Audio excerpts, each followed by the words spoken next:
All right, good morning, good evening, good afternoon, everybody. Welcome to another episode of The Success Shift. Today is a bank holiday in the States, so we've got a bit of a smaller group with us, and trading will not be happening this afternoon. Most of us who trade US 30 take bank holidays as a holiday. So I'm going to use this opportunity to sort of get into a little bit of the conscious and subconscious stuff that we have discussed quite a bit on this podcast, something that I do really like to delve into, as I believe that once you start to understand the difference between conscious and subconscious and can differentiate between what is a conscious thought, what is a subconscious thought, and how we can actually manipulate the subconscious, that's when you really start to get those mindset shifts, and that's when you really start to get that growth. But we have to understand that, like everything, it takes practice, it takes training, it takes awareness, it takes knowledge, and it takes repetition and repetition with discipline, what we were talking about last week.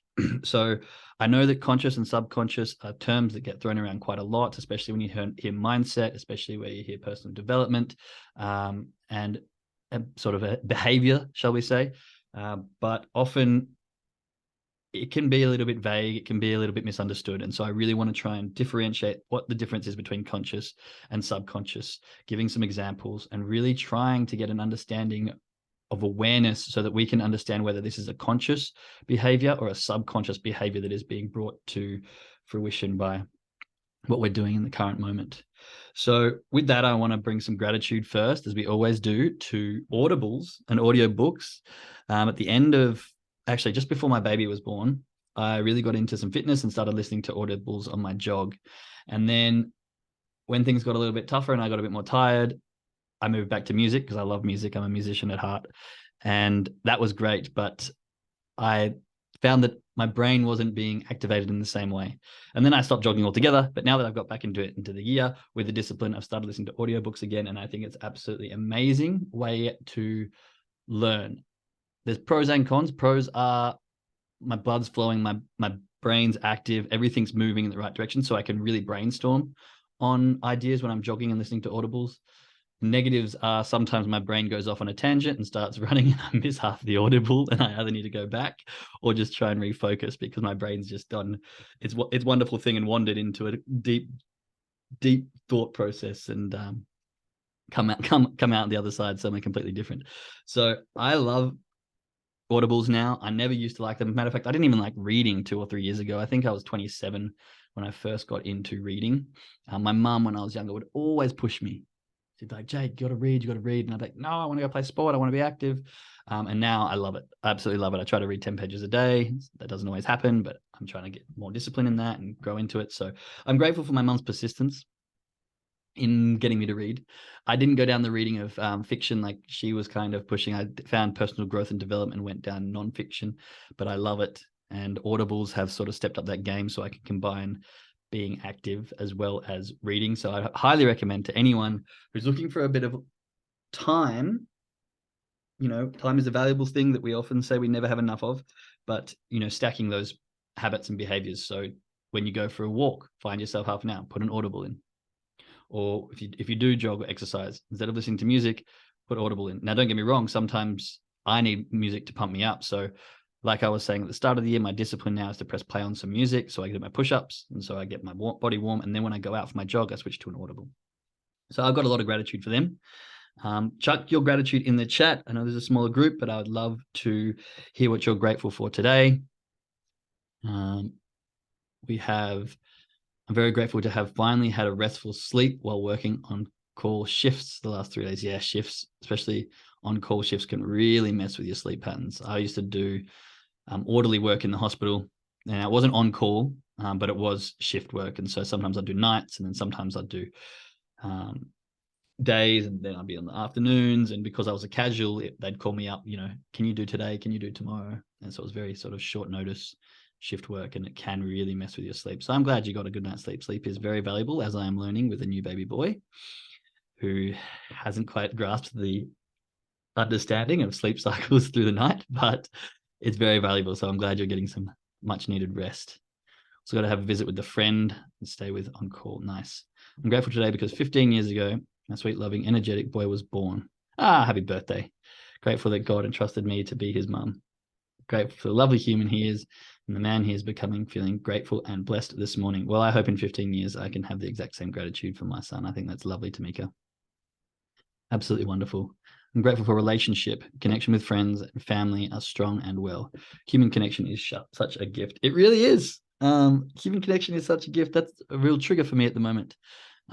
Being a traveler who has decided to wander the world, you do lose a bit of connection with those close friends from home, and finding long-term friends while traveling can actually be very difficult. Now, this is a choice that I made, and so you live with those choices. But now that I've settled here in Germany, there's language barriers, there's work opportunities, there's cultural differences that all hinder the process of finding those friends. And also, as an adult, friendship, like any other relationship, takes time, effort, and energy. And with a newborn, that's something that I have very little of. And so those human connections, those good friends, those strong long-term connections that you've got, cherish them, stick with them, and really hold on to them, because they can be very valuable, especially when times get hard, or especially when you're feeling down. It's nice to have that connection. Now, thanks to the lovely internet, I have the ability to call up my friends, and I still have really good friends at home, but it's not the same as that face-to-face human interaction and connection that, can be very valuable for one's mood and general well-being, I guess.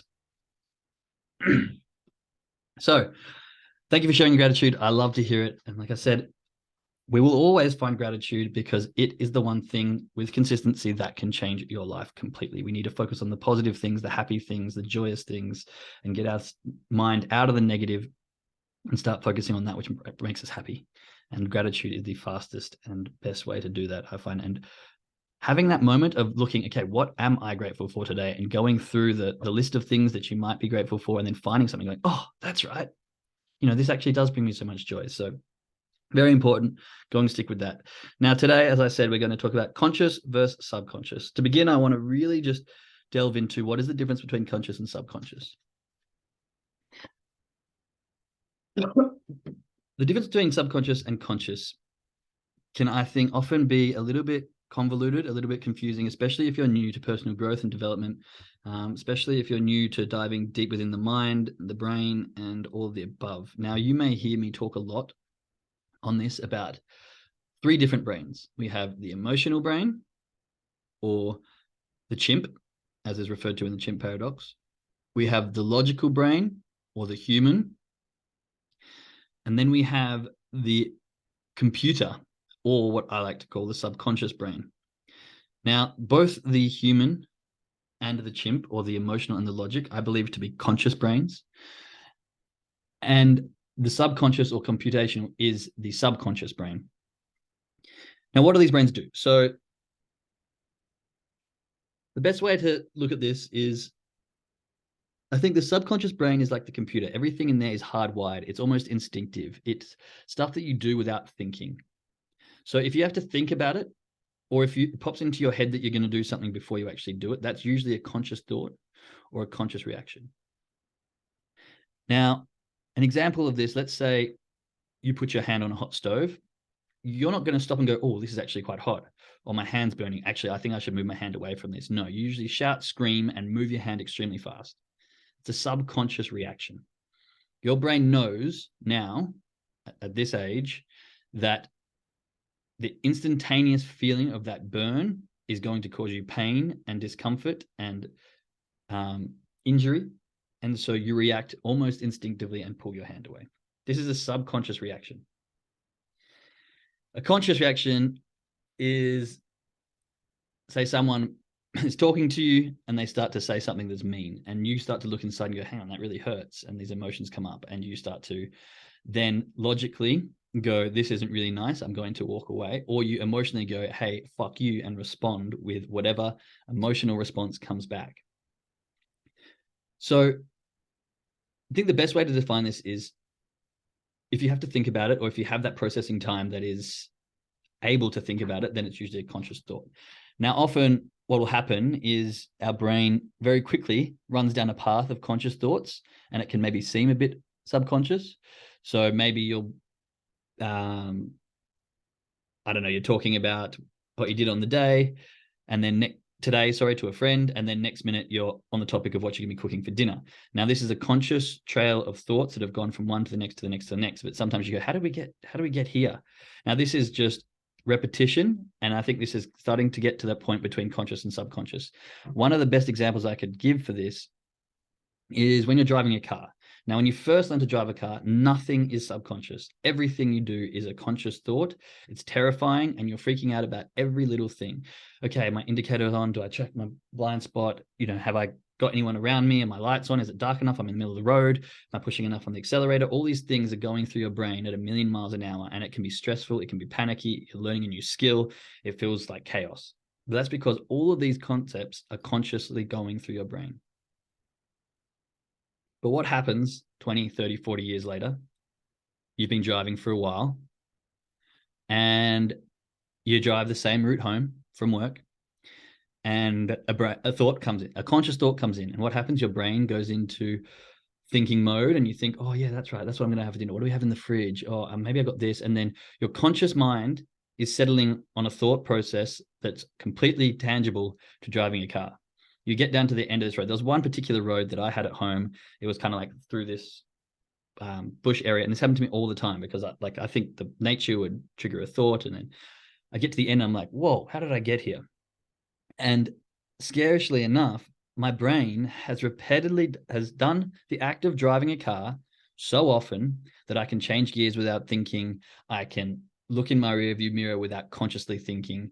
I can make sure that I'm at the right speed limit without consciously thinking. And all these things become natural. They become so instinctive and subconscious because we've done them over and over again. Put some ones in the chat if you've ever had that situation where you're driving along and you're like, whoa, okay, I just got to the end of this road and I can't even really remember driving on the road. It just happened that I'm left A and got to B. And if that doesn't happen to you and you're much more concentrated on the road, then that's great. But it has happened to me. And that's because once we do something enough times, it starts to move from the conscious to the subconscious. And this exact process, I believe to be the key to success. If we can choose what we want to take from the conscious to the subconscious and do it often enough with enough discipline that it is now subconscious, when we've got those chosen habits into our subconscious, that is when we're really going to start succeeding.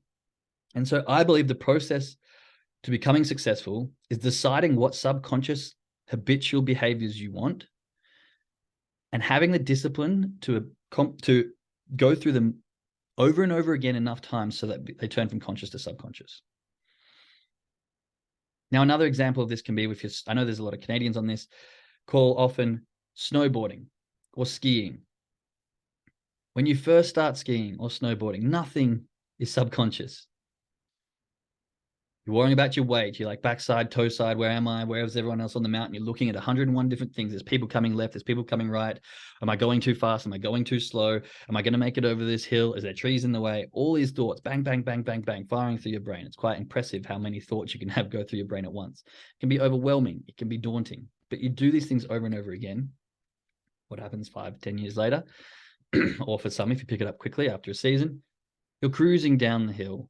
You don't even think about whether you're on toe side or hill side. You don't even concern yourself about the 4 people that are also on the mountain with you because you know your spatial reasoning is more than enough. You can sing along to your favorite song because you know how to control the board or the skis.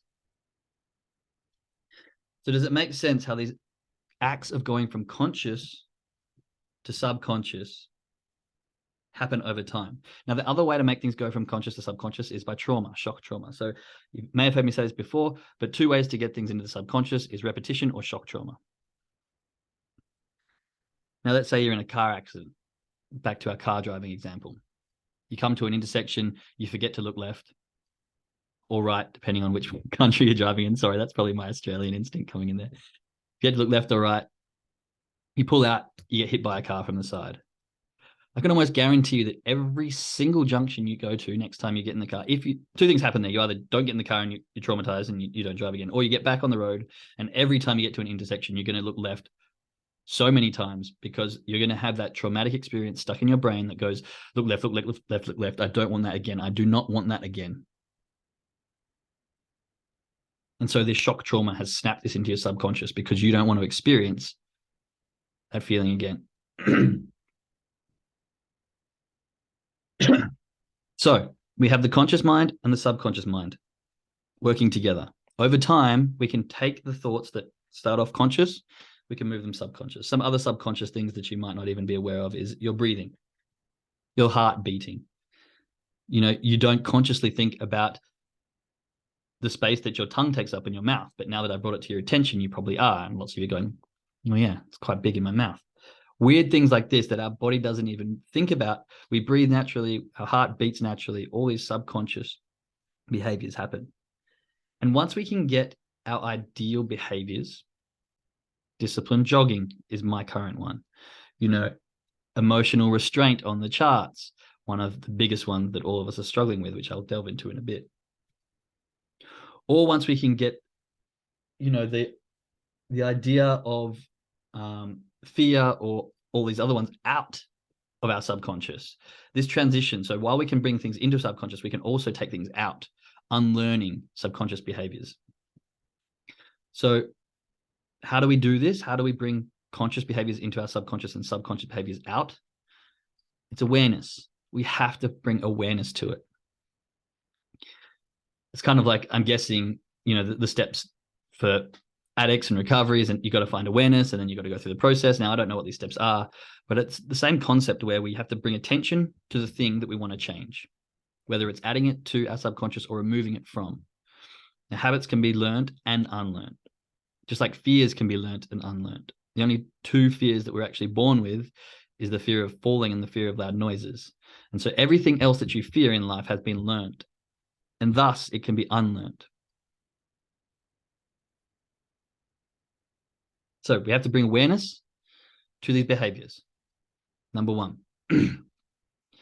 Then once we brought awareness to them, we have to keep repeatedly bringing awareness and decide whether we want to increase this behavior or decrease this behavior. So let's go with a good habit. I'm going to use jogging because that's one that's real to me at the moment.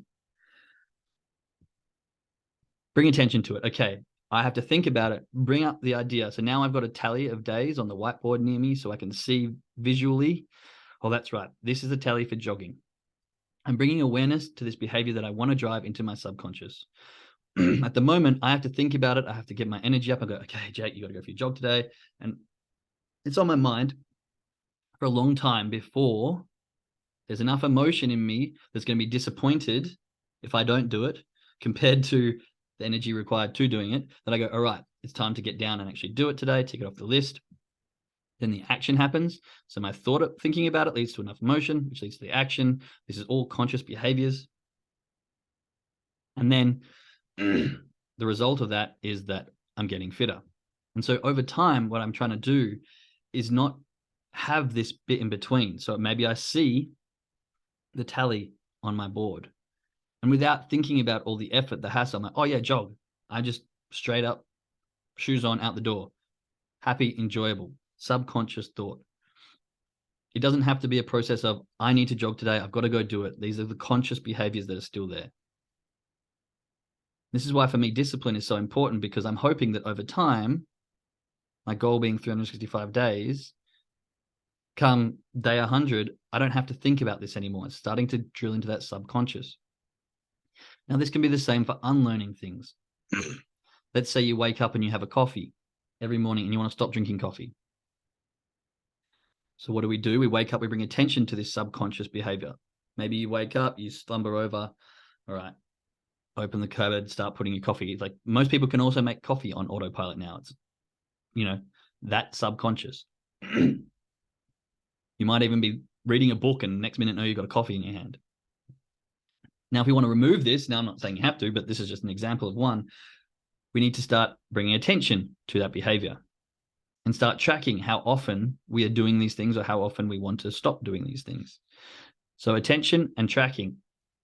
And then you want to start finding a reward or some kind of benefit to either doing or undoing these habits. So say you don't want to drink coffee anymore and you can consciously stop yourself for a week in a row, then maybe you can put $50 into a savings for something nice that you want to buy. I mean, if you went out to Starbucks these days, $7 a coffee, 7 days a week, 7 7s are 49, that's $50 right there. I know those big gourmet ones are like $6.50 or something around here.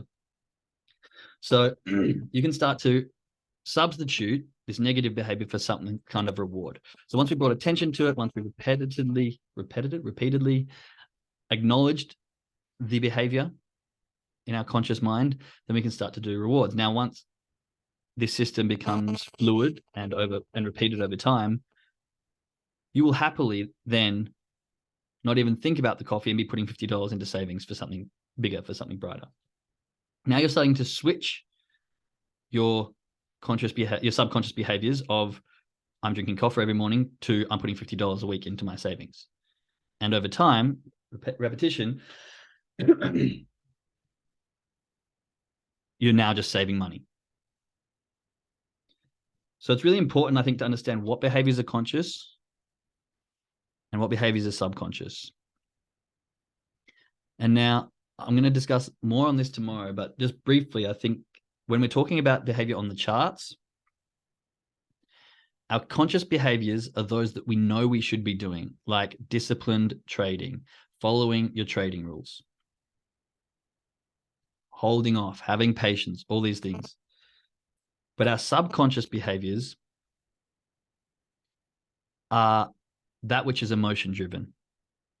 Now, when you first start trading, nothing will be subconscious apart from your response to gains or losses of money.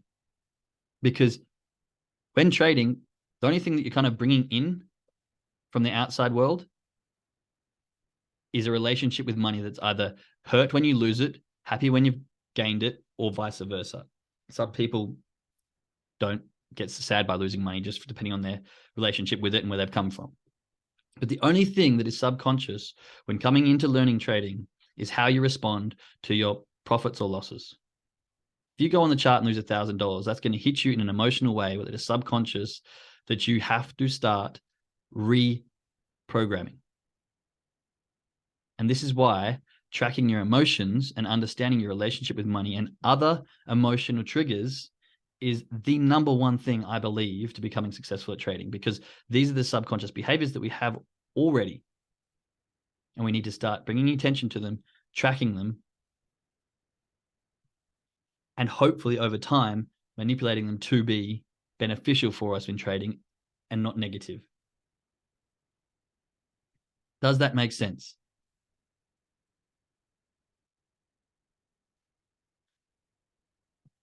Okay, now, Christine, I know your question was about the subconscious and conscious behaviors on trading, and this is what I want to spend all day tomorrow talking about.